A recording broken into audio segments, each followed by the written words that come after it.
على رسوله الكريم أما بعد أعوذ بالله من الشيطان الرجيم بسم الله الرحمن الرحيم لقد كان لكم في رسول الله أسوة حسنة صدق الله العظيم وصدق رسوله النبي الكريم الأمين ونحن على ذلك لمن الشاهدين والشاكرين والحمد لله رب العالمين إن الله وملائكته يصلون على النبي يا أيها الذين آمنوا صلوا عليه وسلموا تسليما اللهم صل على سيدنا ومولانا محمد معدن الجود والكرم وآله وصحبه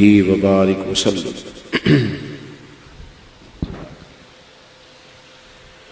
تمام تعریفیں حمد و ثنا اللہ تعالیٰ جل شانہ کے لیے، اور درود و سلام نبی اکرم نور مجسم شفیع معظم آقا کل ختم رسول دانائے سبل احمد مجتبیٰ جناب حضرت محمد مصطفیٰ صلی اللہ تعالی علیہ وسلم کی ذات والا صفات کے لیے حمد و صلات کے بعد، عزیز دوستو، قابل صد احترام بزرگوں اور بھائیوں، اللہ تعالیٰ کے فضل اور اس کی توفیق سے آج اس خوبصورت محفل پاک میں ہم سب کی حاضری ہے۔ اللہ تعالیٰ اخلاص کی توفیق عطا فرمائے اور قبولیت کا شرف نصیب فرمائے۔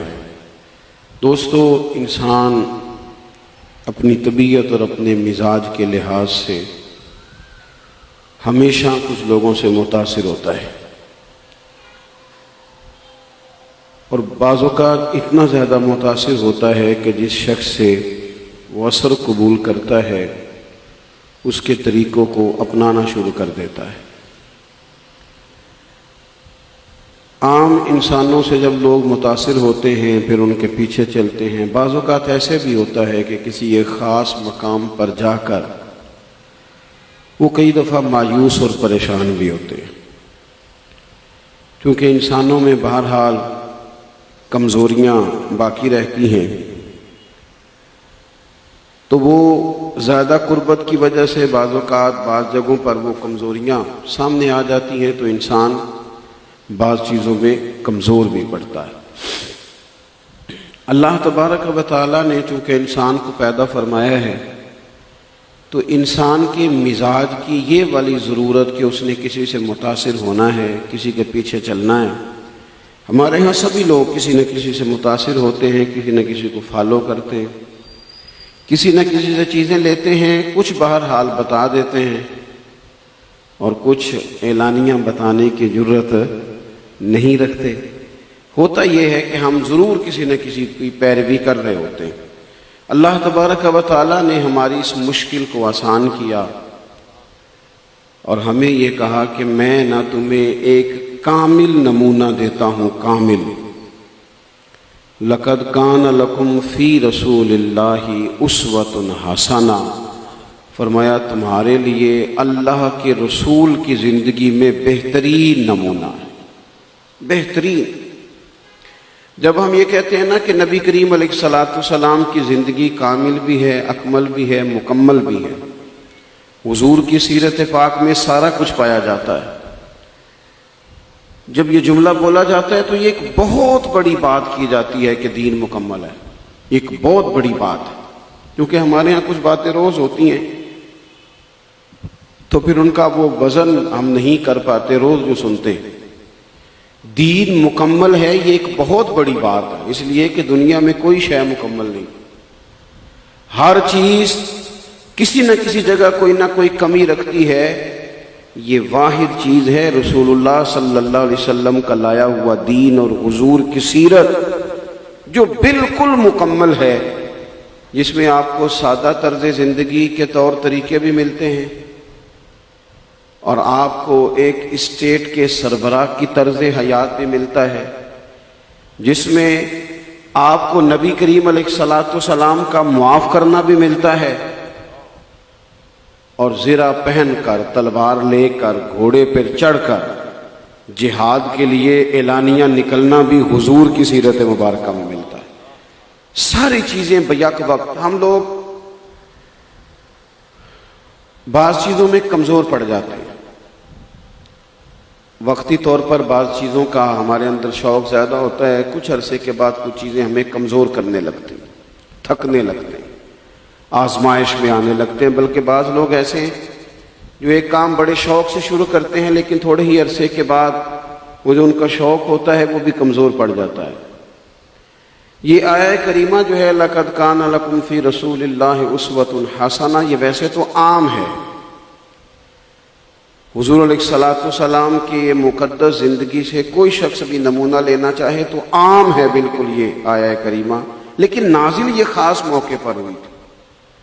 ہوا اس طرح، یہ نازل ہوئے غزوہ خندق کے موقع پر۔ غزوہ خندق کا ماحول اس طرح کا بنا تھا کہ جتنے بھی کفار تھے ان سب نے یک بار کی حملہ کر دیا تھا مدینہ طیبہ پر، اور اندرونی حالات یہ تھے کہ یہودی جو نبی کریم علیہ السلام سے بڑے عرصے سے معاہدہ کیے ہوئے تھے انہوں نے معاہدہ توڑ دیا، ساتھ چھوڑ گئے، منافقین بھی ساتھ چھوڑ گئے، اور معروضی حالات یہ تھے کہ قحط کا زمانہ تھا، کئی دنوں لوگوں کو کھجور اور پانی کے علاوہ کچھ کھانے کو نہیں مل رہا تھا۔ موسمی حالات یہ تھے کہ کڑاکے کی سردی تھی۔ اب اس حال میں آپ کو جنگ لڑنی ہے۔ نبی کریم علیہ السلام نے صحابہ سے مشورہ کیا۔ ہمارے ہاں مشیر کم ملتے ہیں، زیادہ تر لوگ حاکم ملتے ہیں۔ مشورہ وہ ہوتا ہے جو قبول بھی کیا جا سکتا ہے اور چھوڑا بھی جا سکتا ہے۔ ہمارے ہاں یہ ہوتا ہے کہ جس کا مشورہ قبول نہیں کیا جاتا وہ بگڑ جاتا ہے۔ بھئی آپ سے مشورہ مانگا تھا، حکم تھوڑی مانگا تھا۔ جنگ احد کے موقع پر جو بڑے بڑے صحابہ نے مشورے دیے، حضور نے کہا بھی نہیں، یہ بات نہیں سمجھ میں آ رہی۔ ایک مشورہ حضرت سلمان فارسی نے دیا، عرض کی یا رسول اللہ صلی اللہ تعالی علیہ وسلم، ہمارے ہاں اس طرح ہوتا ہے ہمارے علاقے میں کہ خندق کھودی جاتی ہے، بڑی چوڑی خندق، اس میں آگ جلائی جاتی ہے، اور وہ اتنی چوڑی ہونی چاہیے کہ گھوڑا دوڑ کر بھی آئے تو عبور نہ کر پائے۔ حضور نے حضرت سلمان فارسی کی رائے کو قبول فرمایا آپ کی بات ٹھیک ہے، اور باقی صحابہ نے خوشی سے اپنی رائے کو ان کی رائے پر قربان کر دیا۔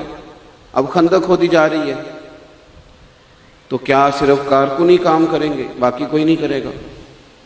جب خندق کھودنے کی باری آئی تو صحابہ فرماتے ہیں اللہ کے محبوب بھی اترے، حضور نے خود کام کیا، بلکہ جو چٹان ہم سے نہیں ٹوٹتی تھی محبوب فرماتے تھے مجھے دو ہتھوڑا میں تمہیں توڑ کے دیتا ہوں۔ نبی کریم علیہ السلام نے بنفس نفیس کام کیا، اور جب ہم نے کہا یا رسول اللہ صلی اللہ تعالی علیہ وسلم اب تو بھوک کا یہ حال ہے کہ پیٹ پہ پتھر باندھا ہے، تو محبوب فرمانے لگے تم نے ایک باندھا، میں نے دو باندھے ہوئے۔ اس جد و جہد کے ساتھ اللہ کے رسول علیہ السلام نے، میں آپ کو پھر ایک دفعہ بتاتا ہوں کہ سارے قریش، سارے کفار عرب کے اکٹھے ہو کے آ گئے۔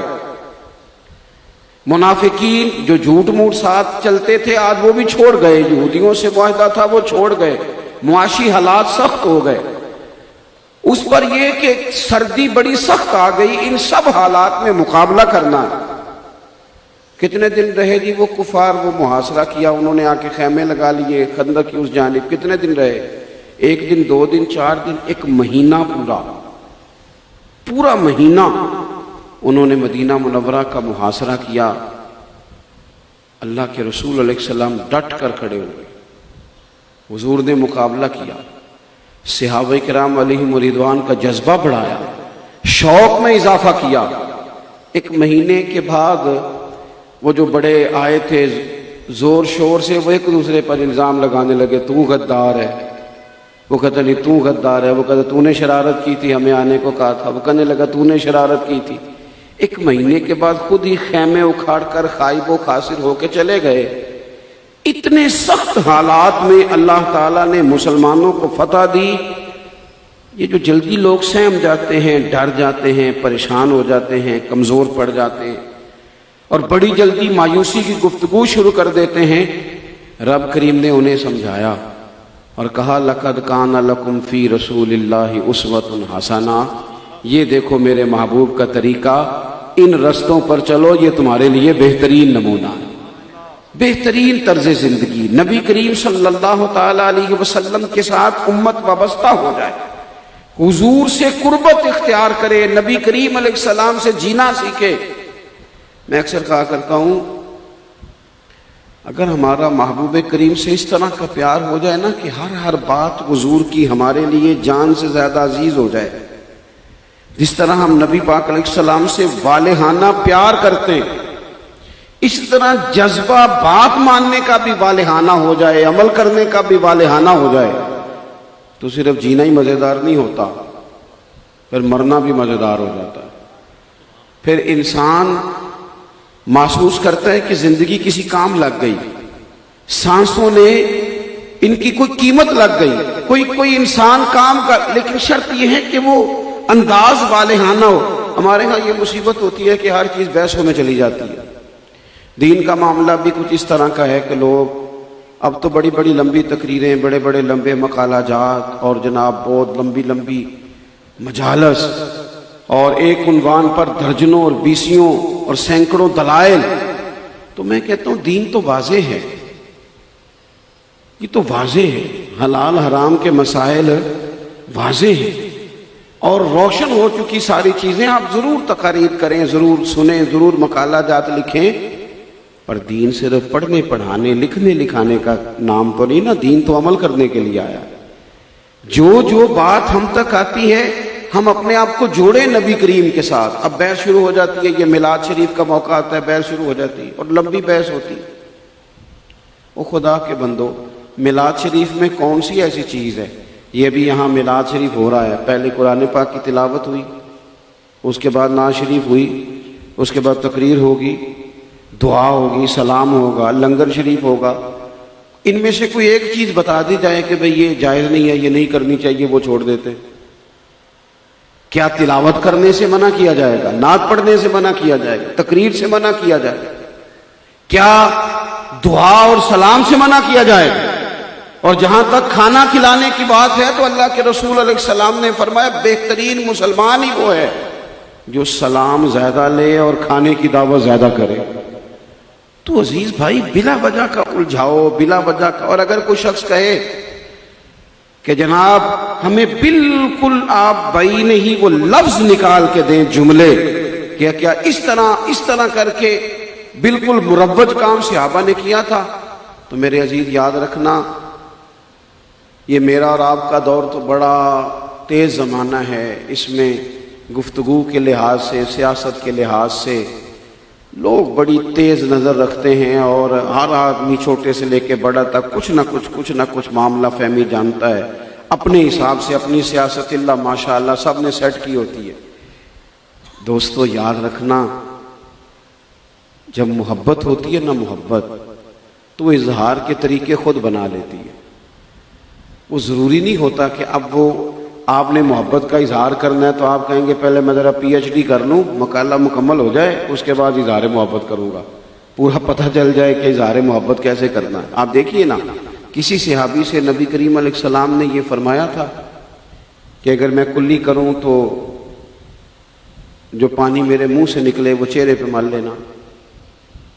کسی جگہ حضور نے یہ تعلیم دی ہے کہ میرے ناک سے بلغم نکلے، رینٹ نکلے تو تم چہروں پر ملنا، کہیں تعلیم ہے؟ لیکن پیار ہو گیا نا، محبت ہو گئی نا۔ اور یہ کوئی ایسا نہیں کہ یہ کوئی عام لوگ ہیں اور کم پڑھے لکھے ہیں اور معاذ اللہ شعور تو ایسی نہیں۔ حضرت عمر فاروق جیسے لوگ جو 24 لاکھ مربع میل کی حکومت چلانا جانتے، مولا علی شیر خدا جیسے لوگ جو علم و حکمت کا استعارہ ہے، دلیل ہے، برہان ہے، محبوب کریم کلی کرتے ہیں تو لائنوں میں کھڑے ہیں، ایک پانی کا قطرہ مل جائے ہم ذرا اپنے چہرے پہ لگا لیں۔ دوستو جب محبت اس طرز کی ہوتی ہے، اس طرح لوگ جڑتے ہیں حضور کے ساتھ، پھر دین پر عمل کرنے میں والہانہ پن پیدا ہوتا ہے، شوق پیدا ہوتا ہے۔ مسلم شریف میں ایک حدیث ہے، نبی کریم علیہ السلام جب مدینہ طیبہ تشریف لائے نا تو ہر آدمی کی خواہش تھی محبوب میرے گھر میں قیام کریں۔ حضرت ابو ایوب انصاری رضی اللہ تعالیٰ عنہ کو اللہ نے یہ شرف عطا کیا۔ حضرت ابو ایوب انصاری کہتے ہیں میرے گھر کے 2 پورشن تھے۔ میں نے عرض کی یا رسول اللہ صلی اللہ تعالیٰ علیہ وسلم جہاں آپ رہنا پسند کریں، تو محبوب نے فرمایا نیچے مجھے آسانی ہوگی، لوگوں نے آنا جانا ہے، ملاقات میں آنے جانے میں لوگوں کو بھی آسانی ہے، مجھے بھی۔ کہتے میں بچوں کو لے کے تھوڑا بہت جو سامان تھا میں بالائی منزل پر اوپر والی پورشن پر میں چلا گیا۔ اب اگر یہ ادب ہوتا کہ آپ اوپر کیوں جا رہے ہیں، نیچے تو محبوب ہیں، اگر یہ پہلے سے مروج بات ہوتی تو نبی کریم علیہ السلام اس کو پہلے بیان کر دیتے کہ بھئی آپ کیسے اوپر جا رہے ہیں، لیکن محبوب نے اسے بیان نہیں کیا۔ اب میری بات کو سمجھیں، حضور نے بیان نہیں کیا۔ حضرت ابو ایوب انصاری چھت پہ تشریف لے گئے، فرماتے ہیں میں سو رہا تھا، کسی طبی ضرورت کے لیے رات کو میری آنکھ کھلی، اور جب میں اپنی چھت پہ چل رہا تھا تو اچانک میرے دل میں خیال آیا کہیں تو ایسی جگہ پیر تو نہیں رکھ رہا جہاں نبی کریم نیچے تشریف فرمائے، کیا تیرے وہاں پیر تو نہیں؟ فرماتے ہیں یہ سوچ کر میں پریشان ہو گیا، ایک دیوار کے ساتھ لگ کے ساری رات میں نے گزار دی، ساری رات۔ صبح میں حاضر بارگاہ ہوا اور میں نے اپنی کیفیت عرض کی۔ میں نے عرض کی یا رسول اللہ صلی اللہ تعالی علیہ وسلم میں تو سو نہیں سکا رات بھر، حضور میں اس خوف میں کہ کہیں چھت پر وہاں میرے پیر نہ ہو جہاں آپ نیچے آرام فرمائیں، یا رسول اللہ صلی اللہ تعالی علیہ وسلم میرے بس کی بات نہیں ہے کہ میں چھت پہ رہ سکوں۔ کچھ لوگ ایسے ہوتے ہیں جو بڑا جھک کے ملتے ہیں، ضروری نہیں ہے کہ ان کے دلوں میں ادب بھی اتنا ہی ہو، اور کچھ کبھی بھی جھک کے نہیں ملتے لیکن ان کے چہروں کے تاثرات بتاتے ہیں کہ ان کے اندر ادب بڑا گہرا ہے، محبتیں بڑی گہری ہیں۔ اس کی کوئی ادب کی عملی صورت تو نہیں نہ ہوتی، یہ تو آپ کے دل کا جذبہ ہے، آپ کتنا کرتے ہیں۔ جب ان کی کیفیات دیکھی نا اللہ کے محبوب نے، ان کی وہ تڑپ اور وہ درد، تو محبوب فرمانے لگے ٹھیک ہو گیا، آپ نیچے آ جائیں میں اوپر چلا جاتا ہوں۔ دوستو حضور کے ساتھ مکمل جب انسان وابستگی کا رشتہ بناتا ہے تو پھر اسے والہانہ پن نصیب ہوتا ہے، والہانہ پن۔ میں دیکھتا ہوں کہ کچھ چیزیں جب پوری طور پر ہم روز کرنے لگ جاتے ہیں تو پھر نا ان کی جو خاص معنویت ہوتی ہے نا، اس کے اثرات سے کئی دفعہ ہم ہٹ جاتے ہیں۔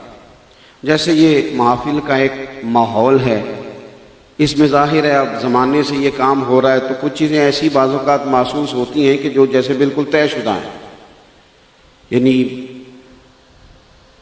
میں ایک جگہ پہ حاضر تھا تو خیر دیر کے لمبے جلسے میرے بس کی بات نہیں رہی، میں نہیں جا پاتا، تو رات کو 1 بجے مجھے دعوت دی گئی تقریر کے لیے، اور دعوت دینے والے صاحب کہنے لگے اب میں بلا تاخیر حضرت کو دعوت دیتا ہوں۔ تو میں نے ان سے کہا بھئی پھر اگر ابھی بھی بلا تاخیر ہے تو کوئی 2 گھنٹے اور تاخیر کر لے، بھئی یہ رٹی رٹائی بات کرنے کی کیا ضرورت ہے؟ یہ محافل تو ہمارا ذوق ہے، یہ تو ہمارا درد ہے۔ کچھ چیزیں ایسی ہوتی ہیں جو اب نہیں مجھے پتا، بڑی دیر ہو گئی میں نے کسی سے پوچھا نہیں، ورنہ جب ہم نے میٹرک کیا تھا تو 31 مارچ کو میٹرک کا رزلٹ آتا تھا، شاید آپ میں سے بھی کسی کا آیا ہو، تو جس نے پیپر دیے ہوتے تھے نا وہ 1 مارچ سے نماز بھی شروع کر لیتا تھا۔ اور کچھ لوگ ایسے ہوتے تھے کہ وہ جب نتیجہ آتا تھا تو وہ محسوس ہوتا تھا کہ میٹرک بیٹے نے نہیں کیا، میٹرک ان کے والد صاحب نے کیا ہے، کیونکہ جتنی محنت اس باپ بیچارے نے کی ہوتی تھی نا، چھوڑ کے آنا، لے کے آنا، سمجھانا بھی، ڈانٹنا بھی، تو کئی دفعہ دل کرتا تھا ابا جی کو مبارک دیں کہ یہ میٹرک آپ کے بیٹے نے نہیں کیا، یہ آپ نے کیا ہے۔ تو ایک خاص کیفیت ہوتی تھی۔ ہم یہ دیکھتے تھے کہ نتیجہ بیٹے کا آتا تھا،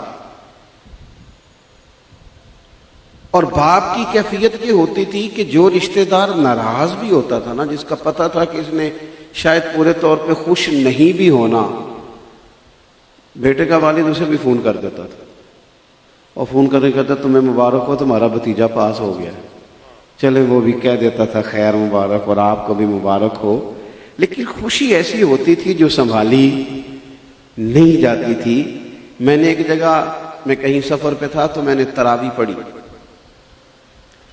میرے ساتھ جو صاحب تراویح پڑھ رہے تھے وہ بہت زیادہ رو رہے تھے، بہت زیادہ، اور روتے جا رہے تھے۔ اچھا کچھ آیات بھی ایسی نہیں تھیں کہ چلے دیکھا جائے کہ اس کو سمجھ آ رہی ہے، اور کچھ آیات عذاب کی ہیں یا کچھ سختی کی ہیں تو اس میں خوف پیدا ہو رہا ہے۔ تو 2 رکعتیں 4 رکعتیں وہ تھوڑا سا بیٹھے تو میں نے ان سے کہا کہ اللہ آپ کو جزائے خیر دے، مطلب بہت زیادہ آپ آہوزاری کر رہے ہیں، رو رہے ہیں، وجہ کیا ہے؟ تو وہ کہنے لگے یہ جو تراویح پڑھا رہا ہے یہ میرا بیٹا ہے،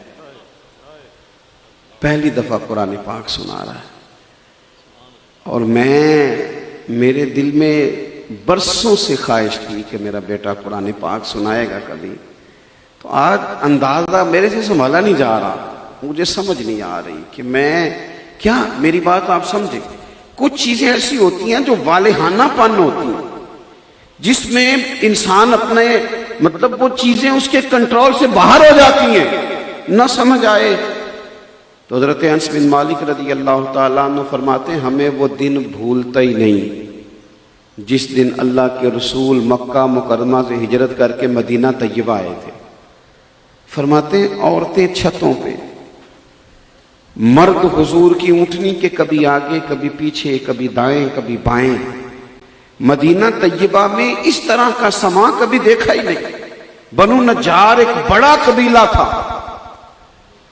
اس کی بچیاں چھوٹی چھوٹی دف لے کے بیٹھ گئی، وہ ننھی بچیاں جو بیٹھ کر وہاں دف بجاتی تھیں، رسول پاک کی جانب اشارے کر کے گاتی تھیں اور کہتی تھی ہم ہیں بچیاں نجار کے عالی گھرانے کی، خوشی ہے آمنہ کے لال کے تشریف لانے کی۔ میرے عزیز، حضور کے ساتھ جب انسان کا والہانہ پن ہوتا ہے، شوق ہوتا ہے، اب تو اللہ نے لوگوں کو گنجائش دے دی، بڑی وسعت ہے الحمدللہ، اور کچھ سفری آسانیاں بھی ہیں، تو اللہ کی فضل اور توفیق سے ایک بڑا طبقہ مکہ شریف کی حاضری، مدینہ طیبہ کی حاضری دیتا ہے۔ ورنہ حضرت محدث اعظم فرمایا کرتے تھے کہ مجھے آ کے نا، تو ایک شخص نے، ایک نوجوان نے کہا حضرت میری اماں بہت ضعیفہ ہے، بہت بوڑھی ہے۔ تو پرانے زمانے میں گلہ ہوتا تھا مٹی کا، اس کے اوپر چھوٹا سا سوراخ ہوتا تھا، تو لوگ اس میں سکے ڈالتے تھے، پیسے جمع کرتے تھے۔ مجھے پیسوں کی ضرورت ہے اور میری اماں کے پاس ہیں بھی، وجہ بھی نہیں بتاتی، کیفیت بھی نہیں بتاتی، اور میں کہتا ہوں کہ اماں میں گن کے لوں گا، دے بھی دوں گا، اور میری اماں مزاج کے لحاظ سے سخی بھی ہے، اور پھر بیٹے سے زیادہ پیار ماں کو ہوتا بھی کسی سے نہیں۔ لیکن عجیب مسئلہ ہے، حضرت اڑ گئی ہے، مجھے ضرورت ہے، اماں پیسے نہیں دے رہی اور وہ گلہ بھرا ہوا ہے پیسوں سے۔ حضرت فرماتے ہیں مجھے ایک دن وہ بوڑھی اماں بہت ضعیف تھی، سر راہ مل گئی، سلام کیا دور سے، تو کسی ذریعے سے میں نے پیغام بھیجا ان کو، میں نے کہا آپ کے بیٹے کو ضرورت ہے اور وہ مطلب طلب کرتا ہے اگر آپ چاہیں تو۔ کہتے ہیں اماں نے جواب میں بھلا کیا میسج دیا؟ کہنے لگی یہ جان بھی مانگے تو میں دینے کو تیار ہوں، میرا بیٹا ہے، لیکن یہ گلہ نہیں کھلے گا، میں تو یہ پیسے جمع کر رہی ہوں، مجھے حضور کے روضے کی زیارت کرنی ہے، مجھے تو وہاں جانا۔ جب والہانہ پن ہوتا ہے نا، شوق ہوتا ہے، میں یہ دیکھتا ہوں کہ وہ کچھ چیزیں کیونکہ ہم نے روز تقریر سننی ہے، نعت شریف سننی ہے، اور پھر آسانی بھی ہے کچھ ہمیں اللہ کے فضل سے، تو وہ جو خاص جذبات ہونے چاہیے نبی کریم کے ساتھ محبت کے، ہمیں انہیں ذرا تازہ کرنا چاہیے۔ ہمیں کچھ درود شریف تنہائی کا بھی شروع کرنا چاہیے، کچھ نعتیں ہمیں اکیلے میں بیٹھ کر بھی پڑھنی اور سننی چاہیے، کچھ لہجے ہمیں اس طرح کے بھی بنانے چاہیے جس میں ہمارا قلبی تعلق مضبوط ہو نبی کریم کے ساتھ۔ آپ کبھی دیکھیں نا، حضور کے صحابہ اس طرح کی گفتگو کرتے تھے کہ ان کے جذبات مچل کر ان کے زبانوں پر آ جاتے تھے۔ حضور کے آزاد کردہ غلام ہیں حضرت ثوبان بن مالک، نبی کریم نے آزاد کر دیا، فرمایا تم جانا چاہو تو جا سکتے ہو۔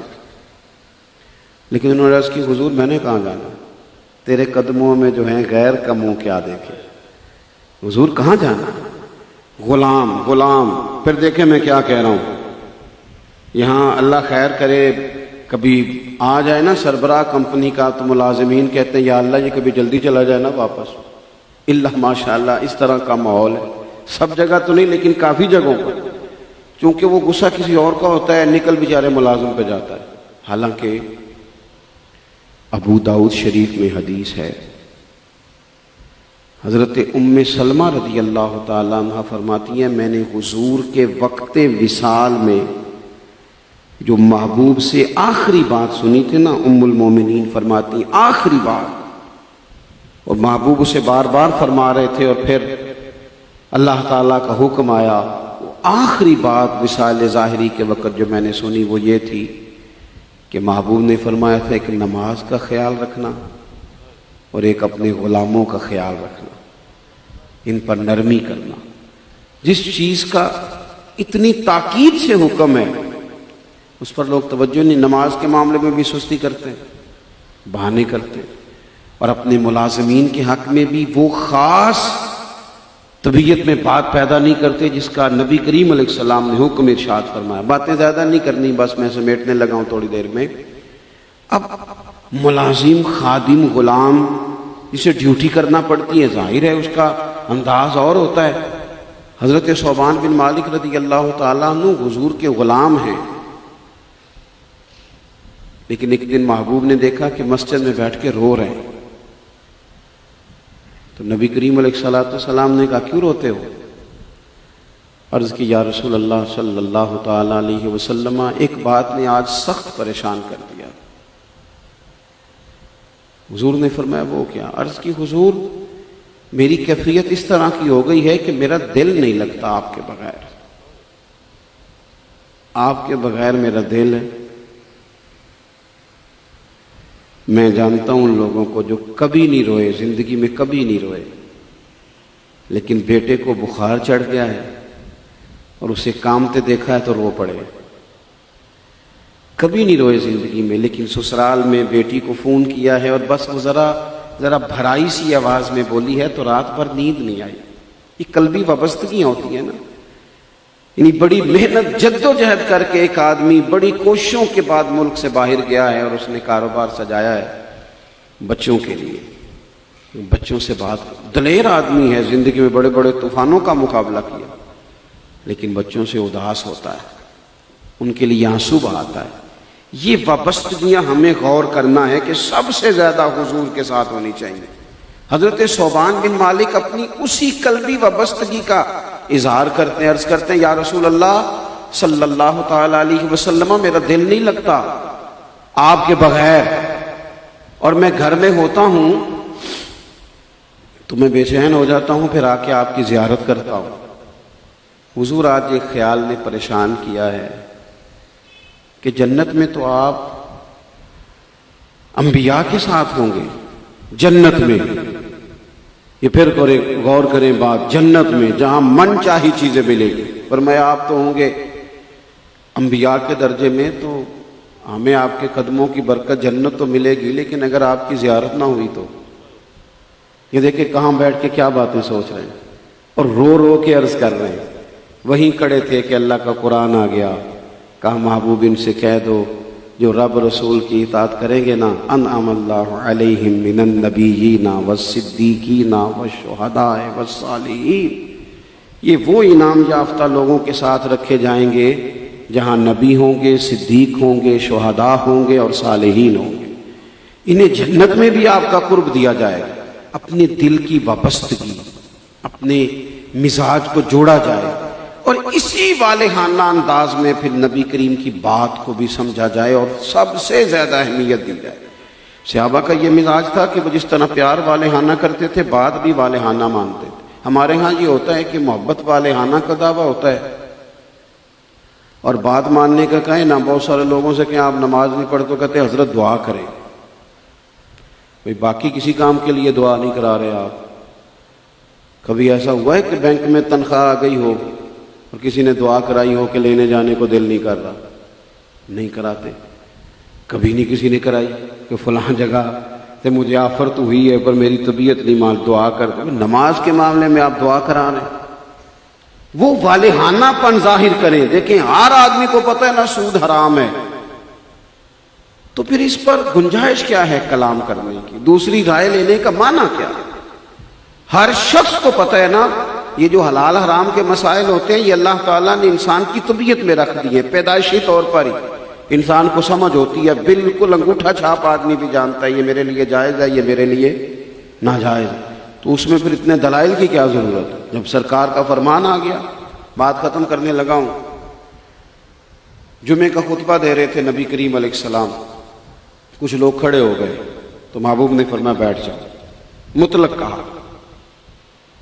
ایک صحابی اس کونے میں تھے، دور مسجد کے اس کونے میں دور تھے، کانوں میں آواز گئی بیٹھ جاؤ، وہیں بیٹھ گئے. ایک اس کونے میں تھے اور دور تھے، کانوں میں آواز گئی بیٹھ جاؤ وہیں.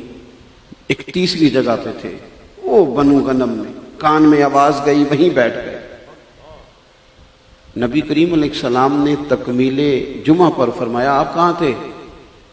یا رسول اللہ وہ آواز آئی تھی بیٹھ جاؤ تو میں وہیں بیٹھ گیا تھا. تو آپ کہاں تھے؟ یا رسول اللہ آواز آئی تھی بیٹھ جاؤ تو میں وہیں بیٹھ گیا. آپ کہاں؟ وہ دور تھا حضور، آواز کانوں میں گئی بیٹھ جاؤ تو میں وہیں بیٹھ گیا. تو کریم محبوب علیہ السلام فرمانے لگے نہ آپ سے کہا تھا، نہ آپ سے کہا تھا، نہ آپ سے کہا تھا، میں نے تو ان سے کہا تھا. اب جواب کیا ہے؟ رو کے عرض کرتے ہیں، کہتے ہیں یا رسول اللہ آپ نے نام نہیں نہ لیا. تو جس کے کان میں آواز گئی اس نے سمجھا مجھے ہی حکم ہو رہا ہے، مجھے ہی کہا. ہم نے نہ کبھی قطرے پہ غور کیا اور نہ دریا دیکھا، بس جہاں تیری جھلک دیکھی وہیں ڈوب گئے. ہمارے سامنے جب نبی کریم کا اسوہ آ جائے، حضور کا فرمان آ جائے، نبی پاک کا طریقہ آ جائے، پھر ہمیں نا والہانہ پن دکھانا چاہیے. ہمیں کہنا چاہیے بس بھئی حضور کا فرمان آ کے ختم ہوگی بات، اب اس پر مزید کسی حاشیے کی کوئی ضرورت نہیں، اس پر مزید کسی کلام کی کوئی ضرورت نہیں ہے. یہ ہمارے لیے حرف آخر ہونا چاہیے. ایک ایک کر کے، دو دو کر کے، چار چار کر کے اپنے اخلاقی رویوں میں تبدیلی کی جائے اور کوشش کی جائے کہ ہماری جو تنہائی ہے نا، تنہائی وہ درود و سلام سے آراستہ ہو. ہم اکیلے بیٹھ کر نعت سننے کے عادی ہوں. ہم کبھی کبھی ہمارا دل کرے کہ آج نہ میں نے اور کچھ نہیں کرنا، صرف حضور کی سیرت پاک کو پڑھنا ہے. چند باتیں ایسی ہیں جو میں نے ضرور لینی ہے. اللہ کی بارگاہ میں دعا کرتا ہوں اللہ تعالیٰ اس ادارے میں بھی برکات عطا فرمائے اور اس محفل پاک کو اس خوبصورت طریقے سے سجانے والوں کو اللہ بہترین صلہ عطا فرمائے. آخر دعوانا ان الحمدللہ.